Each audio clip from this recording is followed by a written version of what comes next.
यदि आपको भी म्यूचुअल फंड में इन्वेस्ट करते हुए कम से कम 2 साल का समय हो चुका है तो साथ ही आपको अपने म्यूचुअल फंड पोर्टफोलियो को रिव्यू करने का टाइम भी हो चुका है। 2 साल से पहले किसी इक्विटी म्यूचुअल फंड को रिव्यू करने का कोई विशेष फायदा नहीं होगा, क्योंकि किसी भी इक्विटी म्यूचुअल फंड को परफॉर्म करने के लिए कम से कम 1-2 साल का समय तो देना ही चाहिए। लेकिन नेक्स्ट सवाल ये उठता है कि हमें म्यूचुअल फंड को रिव्यू क्यों करना चाहिए। वैसे रिव्यू करने का एक मेन रीज़न होता है कि इससे हम अपने म्यूचुअल फंड की परफॉर्मेंस को लेकर आश्वस्त हो जाते हैं। मतलब कि जो रिटर्न्स या परफॉर्मेंस देखकर हमने म्यूचुअल फंड खरीदा था उसके अनुसार आपका म्यूचुअल फंड परफॉर्म कर रहा है या नहीं, आप अंदाज़ा लगा सकते हैं। अधिकतर निवेशक SIP शुरू करने के बाद उसे भूल ही जाते हैं और उसे सालों साल तक रिव्यू ही नहीं करते। ऐसा करने से आपको लॉन्ग टर्म में अच्छा खासा नुकसान हो सकता है। यदि आप समय समय पर अपने म्यूचुअल फंड्स को रिव्यू करते हैं तो आप अंडर परफॉर्मिंग म्यूचुअल फंड्स को अच्छे म्यूचुअल फंड से रिप्लेस कर सकते हैं। लेकिन नेक्स्ट सवाल ये उठता है कि आखिर में आप अपने म्यूचुअल फंड को रिव्यू कैसे करें। चलिए मैं आपको कुछ सिंपल स्टेप्स बताता हूँ जिसकी मदद से कोई भी बिगिनर आसानी से अपने म्यूचुअल फंड को रिव्यू कर सकता है। सबसे पहली स्टेप है कंपेयर रिटर्न्स विद बेंचमार्क। सभी म्यूचुअल फंड्स का एक बेंचमार्क इंडेक्स होता है जिसे वो फॉलो करता है।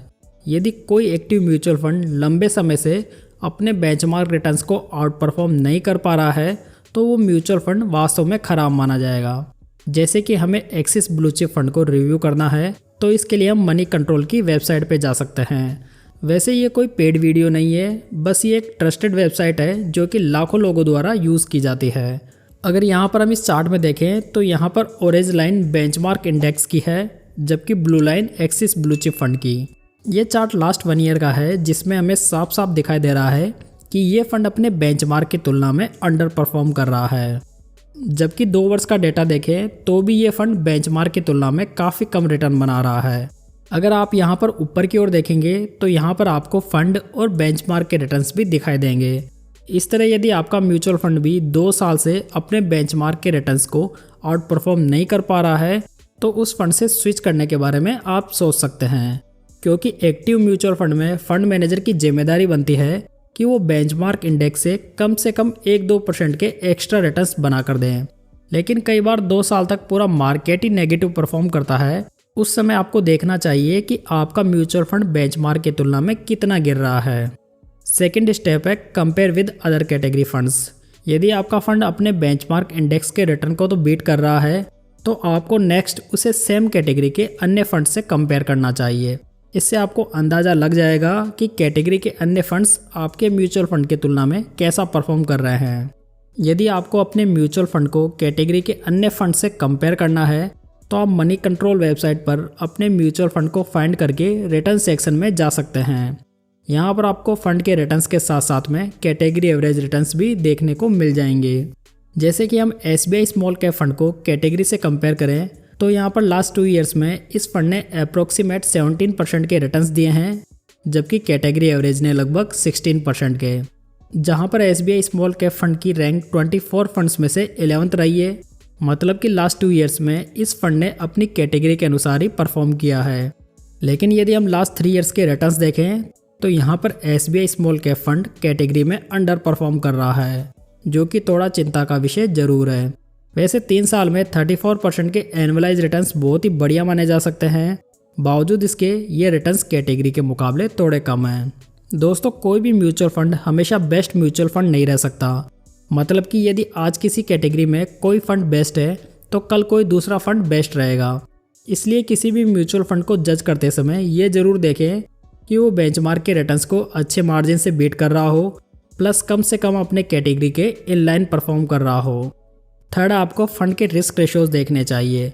जैसे कि आप इस फंड के एनालिसिस सेक्शन में जाएंगे तो आपको सभी इंपॉर्टेंट रिस्क रेशियोज देखने को मिल जाएंगे।